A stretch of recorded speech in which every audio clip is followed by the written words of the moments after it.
right into the track. This track is called Midnight.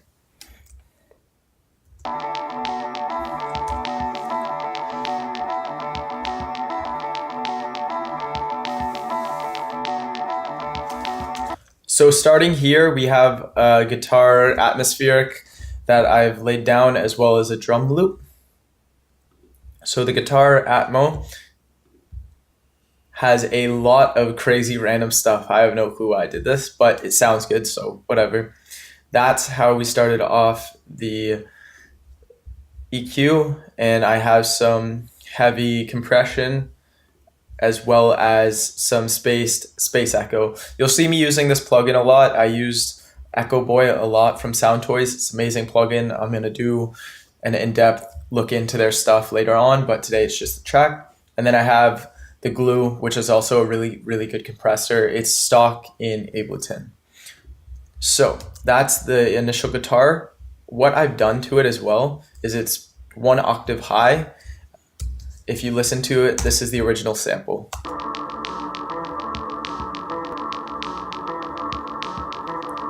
And honestly, that sounds really dope, but the way that I wanted it to be was higher and more bright, and it feels a little more airy and floating when you listen to it plus one octave higher.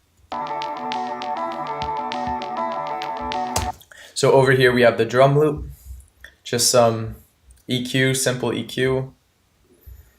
We have the Glue again. We're crushing this with compression to sort of stomp it down. And then again, there you go, Space Echo by Echo Boy, or sorry, by Soundtoys. On to the next part.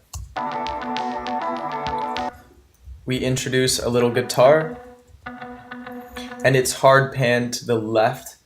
Let's see if we, yeah, so I enabled stereo panning, which I forget what the big difference is, but I think it has more ability to move to the left and to the right. It's true stereo panning. So if you want to do that in Logic, you go into stereo, you click that little output, and then you come down to stereo pan and enable that. So for this sound, just some wacky cueing, just to sort of get it to fit into the track. Then we have some Valhalla vintage verb with a dope background on it. With it on, it just sort of gives it that cool atmospheric sound. And then again, some compression. And we're using Pan Man. So what that does is it's also by Soundtoys. It's an automated panning VST, and it allows you to set up panning however you'd like. It's really cool, and you can do a lot with it, so I recommend checking them out as well. Without it, with it, just adds a little more dimension to the sound itself. So then we come over to here. Everything's staying the same, but more instruments are getting added in. Bass comes in with the guitars and the loop.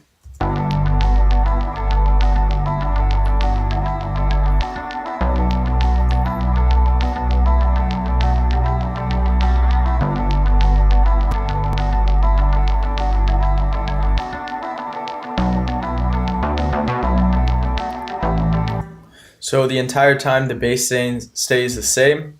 At the end here, I just added a few cool extra notes to sort of give it a change, a feeling as though it's about to change, and that's what it did. Excuse me. And the sound for this is a massive preset I found in a bank. It's called Bass, what is that? Woogly Saw. So it sounds, oh, Moog. It sounds a bit like a Moog, whoops. And the sound itself came out perfect. I just added in a preset. I'm like, this is perfect. So we just ran with it. And then a bit of EQ. Yeah, took out some of the top, enhanced a little bit of the low end, took out a little bit of the mids, just to sort of tighten up the sound. After that, everything is still progressing. So we add a few drums in there.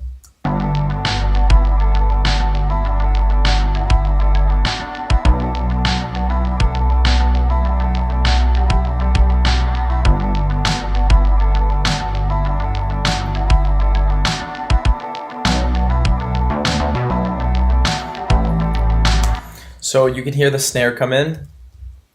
The snares I stacked together, really soft snare, and then over here I added a pre-delay snare to sort of increase the groove, as opposed to, you can hear how it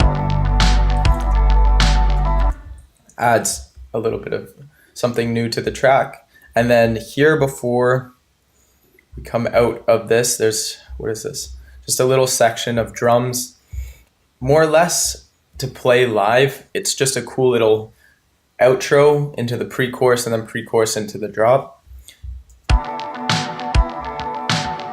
So it's identical to this section before us, just without the bass. And then here's our pre-chorus.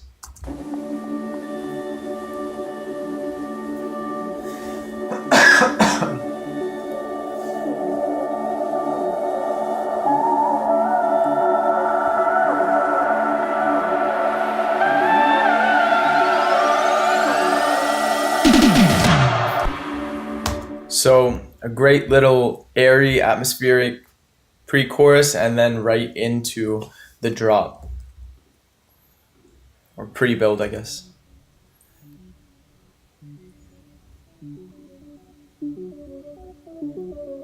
So another massive preset. I tend to use a lot of presets. If they sound good, use them. And it's just an arpeggiated MIDI file that I set up.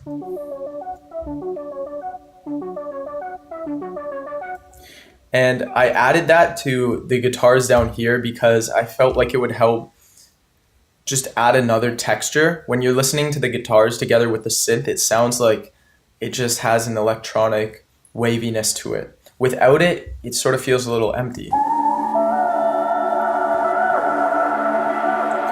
You lose this movement that you would otherwise have with it. So that's really a little great nuance to have in the track. This was just an atmospheric guitar that I found, a sample. I just compressed it to shite and then added some Valhalla vintage reverb to sort of get the feel that you broke down from a verse into a pre-build or a build, and then you come into the chorus.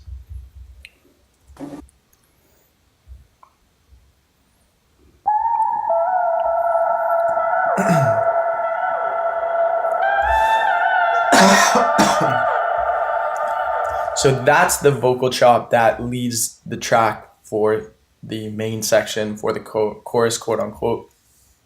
That's an interesting vocal chop that I'll show you in the chorus, but right now it's just leading into that sound.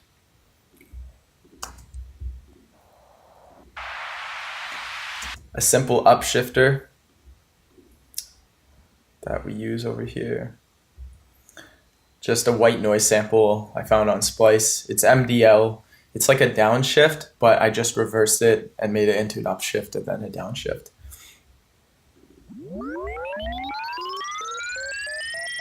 That little riser is a riser I made in Sonic Charge's Synplant, and I just sampled it and I brought it in, so that's one of my own samples.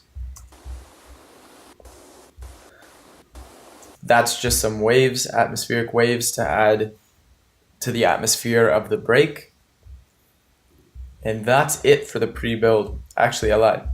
Coming up to this right here, we have a great little tom fill that I designed just with audio clips. And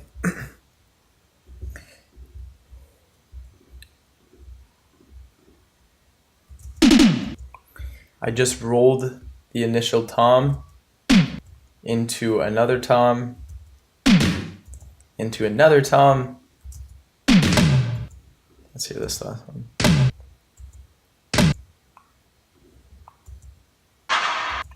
Into a clap. So it was just a few toms that sounded really good together. And to be honest, I spent a lot of time on this. Don't put anything together if it doesn't sound good. Be very patient with your sounds and make sure that everything sounds proper. These sound very coherent together, and they sound like it's a full tom fill. It doesn't sound like there's just random noises and clicks. It sounds very coherent. So just a word of advice, take care of fills and make sure they sound awesome and good and coherent. So all together, then it leads right into the chorus. We'll go from the fill.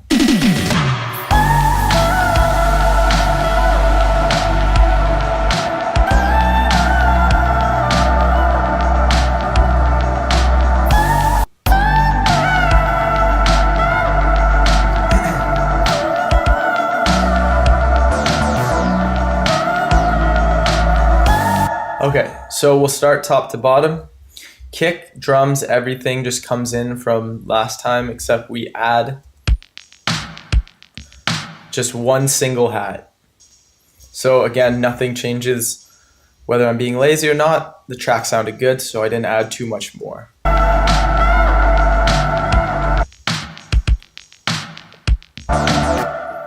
The Moog bass and the sub. Oh yes. So the bass again stays identical to the bass prior, follows the exact same MIDI pattern. Over here, I added a top layer.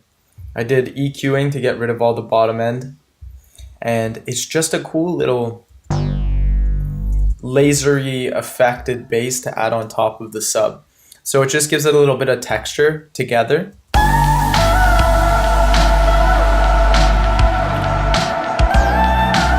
Very subtle, but it's noticeable, and without it, it sort of sounds a little bland.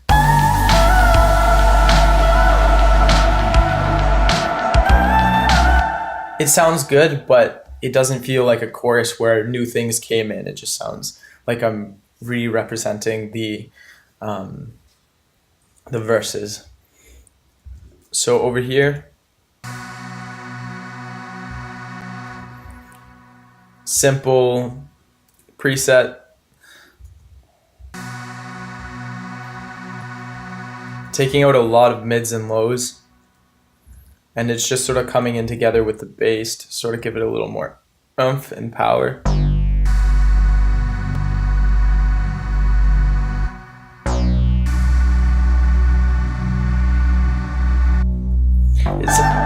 It's a little detuned, but it has a really nice flavor when it comes together with everything. Over here, we have a dope little arp that I really liked.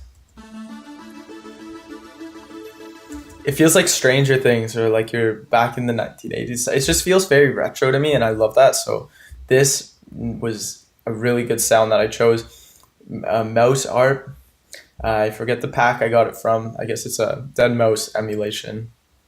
But it's amazing, and it sounds great with everything together. So over here, we have the guitars.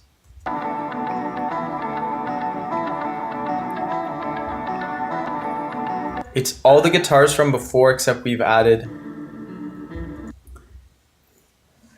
a guitar that isn't pitched up one octave. So it's the original guitar sound to add more thickness and overall fill up the spectrum of sound more.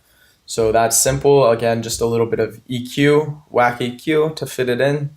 That's almost excessive. Like, I don't even know what it's doing, but it works. Everything sounds good. And remember, this is pre-mixed too. So our engineer, Ravi, did a little bit more to fix the things that I screwed up. Same guitar as before.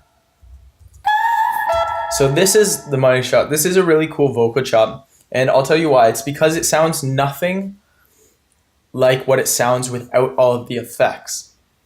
And this is why I'm going to show you, or this is how I'm going to show you that any vocal can actually fit your production. It depends on the effects that you put in. So without anything on it and pitched down, so it's one octave high, you're going to hear a raunchy voice recorded on my laptop.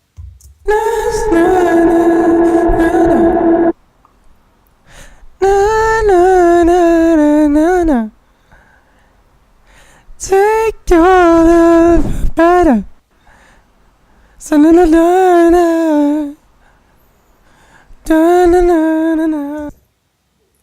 wow, that's shite. What did I do to it? I added vintage Valhalla vintage reverb. I think it's 60% wet, but the decay is very long, so it tails off. That's a big part of the sound. It's very long and spacious. Next thing I added was I compressed a lot of the sound so that it compresses the reverb to tail off and sound even louder and longer. After that, again, some EQ. I wanted to shape the sound very specifically to fit the mix. So I shaped it and took out a lot of the high, a lot of the mids, and just let it stay right in this upper range, basically around like 3K, what's that, to about 10K? Excuse me. And after that, we have some echo boy, I'd assume. Okay, no, it's not even the space. Just some simple echo, and then a single EQ to automate it up into the chorus. So again, we pitch it back up one full octave. From that, or from this to that. So the original to, again, back to this. Just to show you the difference of what effects can actually do.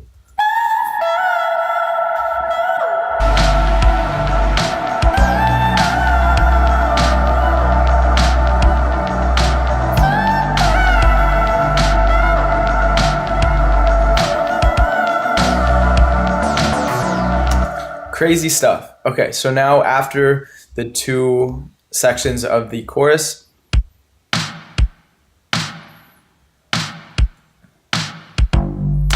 a little break before we come into verse number 2.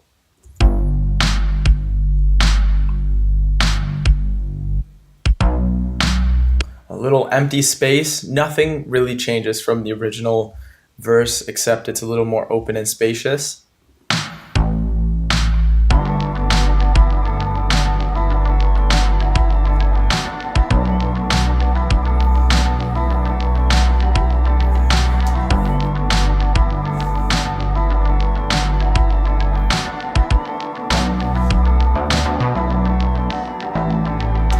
So this part is a little bit different than the first verse. I wanted to add some progression, so the guitars come in with the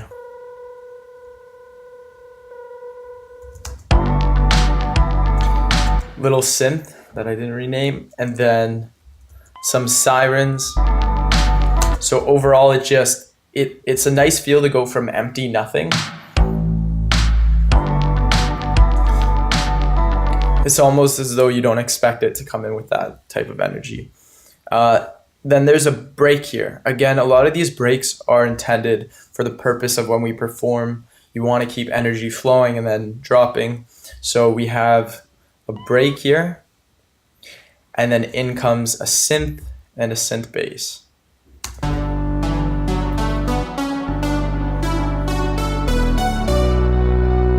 So now this beautiful bass was also a preset, and let's see, I did basically nothing to it, just took out some lows, added some more highs, and then this awesome little synth here is another synth preset from a pack I found, and here we have Echo Boy, again spaced space echo. I use this on everything. I may change up the settings a little bit depending on the sound, but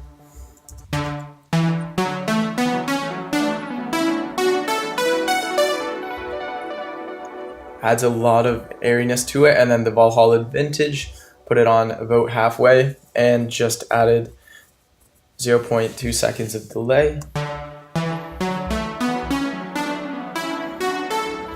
Makes it a lot more spacious. And then here with the EQ just makes everything a little nicer. I took out a single frequency, cut out some lows. And then the vocal chops down here as well. Again, it's being automated from top to bottom with a high cut. And then the same upshifter from last time comes in with the same riser. Really simple. And then for this drop, you assume it's going to come in on the 1, but I sort of do a little bit of a false entry to the chorus, and it comes in on the after the 4 bars.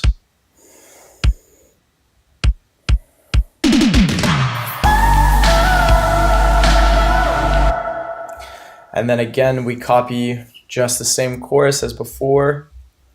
Nothing changes for this half. This is where things get a little different. So it comes through, and then instead of finishing where you'd normally finish, we come in with a dance break to the song, and it starts going in with the synth from before.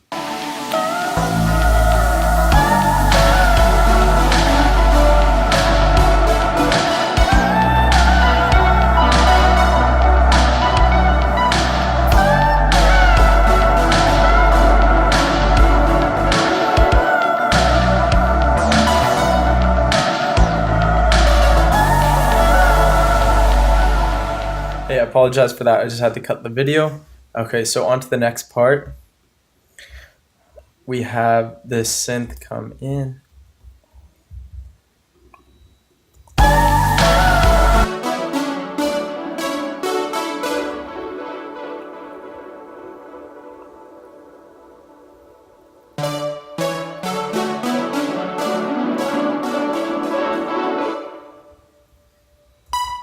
So a very cool thing that is going on right now is I'm just using a lot of harmonies. So the keys are coming in and they are harmonizing. The top keys are slightly less velocity than the green keys because I want them to, the higher keys to be less prominent and the lower keys to sort of feel like you're following them up. And then the high keys are just meant to accent that.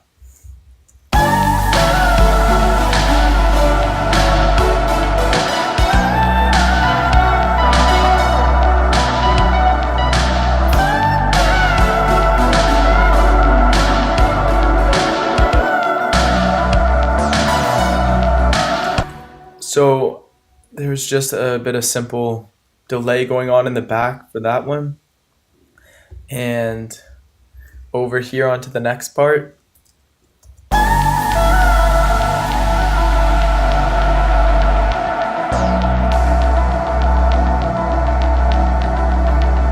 Just following the simple drum loop, bass, and the bass head, or the bass lead.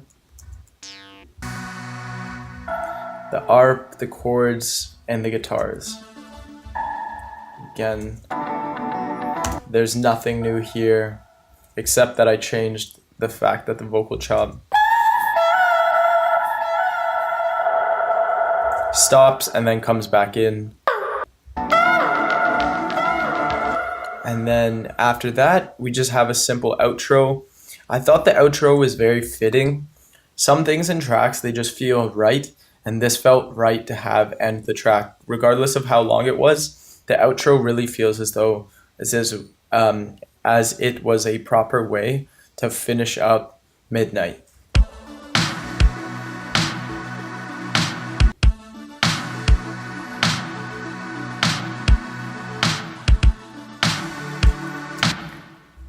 Overall, track was fairly simple, a little more complex than the other tracks that I've done for the EP, but overall, again, it was a great track to make, and I learned a lot while I was making it. Again, if you were to take something from this, try doing any type of vocal chop, singing it yourself, even on a laptop, and playing with extensive amounts of effects to try and make it into something that you never thought you could, because that's something I learned from this project. So that's everything, and I will get immediately on to the next video. Have a great one.